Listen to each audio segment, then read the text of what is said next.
Welcome to Kenton Teaches. Enjoy the video. In this video, I will show how to make ramen authentic.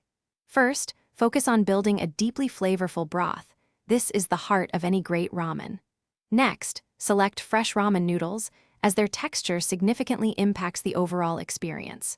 Finally, gather and prepare all your toppings in advance.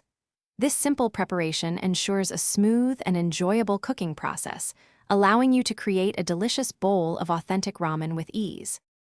A truly authentic ramen begins with a rich, savory broth.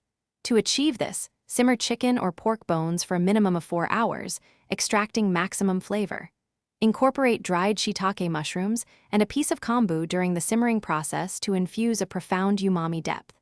Finish by seasoning your broth with quality soy sauce, mirin, and a small amount of sake to balance the flavors perfectly.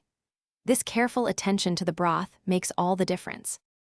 Once your broth is ready, it's time for the noodles and toppings. Cook your fresh ramen noodles in a separate pot of boiling water for just 2 to 3 minutes, ensuring they remain perfectly al dente. While the noodles cook, arrange your prepared toppings.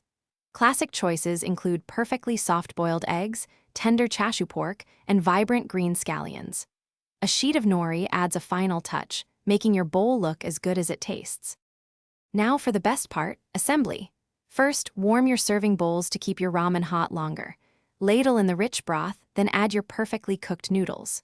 Finally, artfully arrange all your delicious toppings, like the chashu, egg, and scallions, on top. Remember to check the description for a link to the Owala water bottle and other great deals. Enjoy your authentic, homemade ramen. It's a truly satisfying meal. Thanks for watching. Please subscribe if this video was helpful.